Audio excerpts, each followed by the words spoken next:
ദൈവത്തിന് മഹത്വമുണ്ടാകട്ടെ. National apostolic മീഡിയയുടെ അപ്പോസ്റ്റോലിക് ഡെയിലി മന്ന എന്ന ഈ മോർണിംഗ് ഡിവോഷനിൽ അല്പസമയം ദൈവവചനം ഷെയർ ചെയ്യുവാൻ ദൈവം തന്ന കൃപയ്ക്കായി ദൈവത്തെ മഹത്വപ്പെടുത്തുന്നു. ഇന്നത്തെ പ്രഭാത ധ്യാനത്തിനായി ഒരു വചനഭാഗം വായിക്കുന്നു. യെശയ്യാ പ്രവാചകന്റെ പുസ്തകം 43-ാം അധ്യായം 2-ാമത്തെ തിരുവെഴുത്ത്. നീ വെള്ളത്തിൽ കൂടി കടക്കുമ്പോൾ ഞാൻ നിന്നോട് കൂടിയിരിക്കും, നീ നദിയിൽ കൂടി കടക്കുമ്പോൾ അവൻ നിന്റെ മീതെ കവിയുകയില്ല. പ്രിയരെ, ഇന്ന് ഞാൻ നിങ്ങളോട് പറയാൻ ആഗ്രഹിക്കുന്ന ഒരു ടോപ്പിക് മിന്നൽ പ്രളയം എന്നതിനെ കുറിച്ചാണ്. ഈ ലോകം അതിവേഗം മാറിക്കൊണ്ടിരിക്കുന്നു. ഒരിടത്ത് ഭൂകമ്പം, മറ്റൊരിടത്ത് ചുഴലിക്കാറ്റ്, മറ്റൊരിടത്ത് മിന്നൽ പ്രളയം. മനുഷ്യൻ ശാസ്ത്രത്തിൽ വളർന്നെങ്കിലും പ്രകൃതിയുടെ മുമ്പിൽ ഇന്നും നിസ്സഹായരാണ്. നിമിഷങ്ങൾക്കകം ജീവിതം മാറുന്നു. സമ്പത്തും വീടും ബന്ധങ്ങളും സ്വപ്നങ്ങളും എല്ലാം നഷ്ടപ്പെടാം. എന്നാൽ ഒരു വിശ്വാസിയുടെ ചോദ്യം ഇതാണ്: ഇതിൻ്റെ നടുവിൽ ദൈവം എവിടെയാണ്? ബൈബിൾ പറയുന്നത് ദൈവം കൊടുങ്കാറ്റിന് പുറത്തല്ല, അതിൻ്റെ നടുവിലാണ്. പ്രളയമുണ്ടായപ്പോൾ നോഹയോടൊപ്പം പെട്ടകത്തിൽ ഉണ്ടായിരുന്നത് ദൈവത്തിൻ്റെ വാഗ്ദത്തമായിരുന്നു. ചെങ്കടൽ പിളർന്നപ്പോൾ ദൈവം ഇസ്രായേലിന്റെ മുമ്പിൽ നടന്നു. ശിഷ്യന്മാർ കൊടുങ്കാറ്റിൽ ഭയപ്പെട്ടപ്പോൾ യേശു പടകിലുണ്ടായിരുന്നു. ദൈവത്തിന്റെ സാന്നിധ്യമാണ് വിശ്വാസിയുടെ സുരക്ഷ. പ്രളയം മനുഷ്യന്റെ നിസ്സാരത വെളിപ്പെടുത്തുന്നു. മനുഷ്യനൊരു ശ്വാസം പോലെയാണ്. അവന്റെ നാളുകൾ കടന്നു പോകുന്ന ഒരു നിഴൽ പോലെ. ഏത് മനുഷ്യന് ഉറച്ചു നിന്നാൽ ഒരു ശ്വാസമല്ലേ ഉള്ളൂ. ഒരു രാത്രി കൊണ്ട് സമ്പത്ത് നഷ്ടപ്പെടാം, ഒരു നിമിഷം കൊണ്ട് കുടുംബം വേർപെടാം. ഒരു മഴ മതി ജീവിതം മാറ്റിമറിക്കുവാൻ. ഇന്ന് മിന്നൽ പ്രളയവും മിന്നൽ മഴകളും അതിവേഗം കാലം മാറുകയാണ്.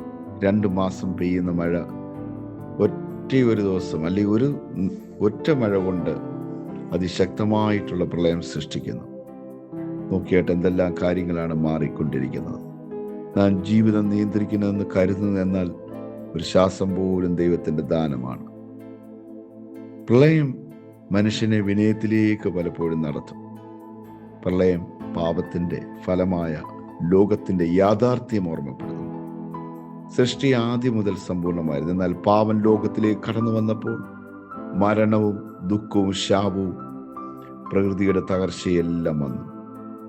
ബൈബിൾ പറയുന്നു, സർവ്വസൃഷ്ടി ഇന്ന് വരെ ഒരുമിച്ച് ഞെരുങ്ങുകയും പ്രസവവേദന അനുഭവിക്കുകയും ചെയ്യുന്നു. പ്രകൃതി മനുഷ്യനോട് യുദ്ധം ചെയ്യുന്നില്ല, സൃഷ്ടി തൻ്റെ വീണ്ടെടുപ്പിനായി കാത്തിരിക്കുന്നു.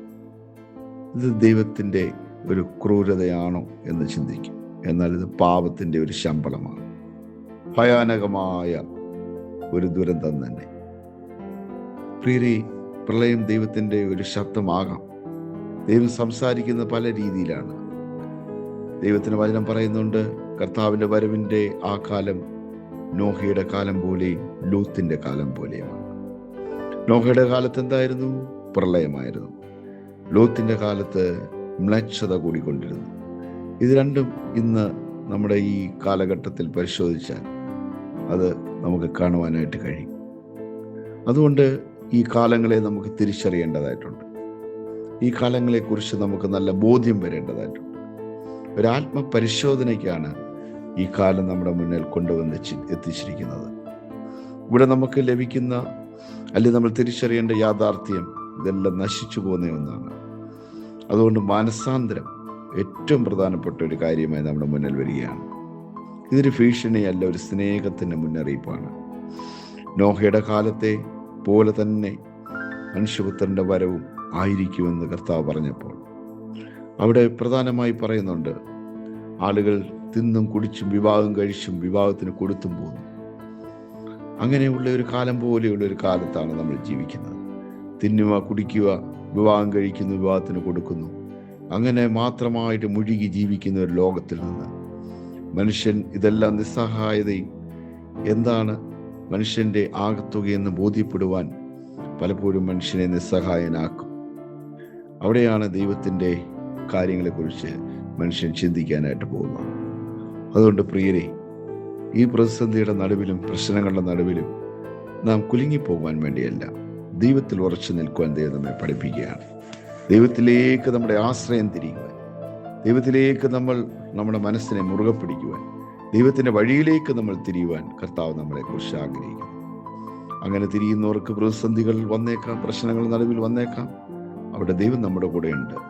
അവിടെ വചനം നമ്മെ പഠിപ്പിക്കുന്ന ഇതാണ്, നമ്മൾ ആദ്യം വായിച്ചതുപോലെ, നീ വലിയ ഏറിയ പെരുവെള്ളം വന്നാലും അത് നിന്നെ മുക്കിക്കളയുകയില്ല. നിന്നെ സൂക്ഷിക്കാനും സംരക്ഷിക്കുവാനും ദൈവത്തിൻ്റെ കരം അവിടെ ഉണ്ടായിരിക്കും. പ്രിയരെ, ഇന്ന് പരിശുദ്ധാത്മാവ് ആഗ്രഹിക്കുന്നത് നമ്മൾ ഈ ജീവിച്ചിരിക്കുന്ന സമയത്ത് നമ്മൾ ദൈവസ്നേഹമുള്ളവരായി ജീവിച്ചിരിക്കുക, നമ്മുടെ ചുറ്റുപാടുകളെ നമ്മൾ തിരിച്ചറിയുക.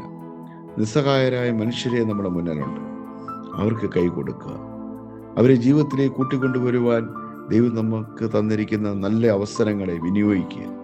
അതുകൊണ്ട് ഇന്ന് ദൈവവചനം കേൾക്കുന്ന എല്ലാവർക്കും ഒരു ആത്മീയ പ്രചോദനവും ആത്മീയ സന്തോഷവും ഉണ്ടാകണമെന്ന് ഞാൻ പ്രാർത്ഥിക്കുന്നു. നമ്മളുടെ ഉത്തരവാദിത്തങ്ങൾ, കടപ്പാടുകൾ എന്താണ് നമ്മൾ തിരിച്ചറിയേണ്ടതിനായി പ്രാർത്ഥിക്കുന്നു. ഒരു നിമിഷം ഞാൻ പ്രാർത്ഥിക്കുന്നു. സ്വർഗീയ പിതാവേ, തിരുക്കരങ്ങളെ ഏൽപ്പിച്ച് പ്രാർത്ഥിക്കുന്നു. പ്രളയത്തിൻ്റെയും കെടുതികളുടെയും മുന്നിൽ, കഷ്ടകാലങ്ങളുടെയും പ്രതിസന്ധികളുടെയും മുന്നിൽ ദൈവവചനത്തിൽ ഉറച്ചു നിന്ന് കാലങ്ങളെ തിരിച്ചറിഞ്ഞ് മാനസാന്തര അനുഭവത്തിലൂടെ നിത്യജീവനെ പ്രാപിക്കുവാൻ, ഉത്തരവാദിത്തങ്ങളെ തിരിച്ചറിയുവാൻ കഴിയുന്ന ഒരു കാലമായി തീരട്ടെ. ദൈവകൃപയിൽ സൂക്ഷിക്കണം. എല്ലാവരെയും അനുഗ്രഹിച്ചാട്ടെ. യേശു ക്രിസ്തുവിന്റെ തന്നെ നാമത്തിൽ തന്നെ ആമേൻ. ഈ വചനങ്ങളെ കർത്താവ് നമ്മെ അനുഗ്രഹിക്കുമാറാകട്ടെ.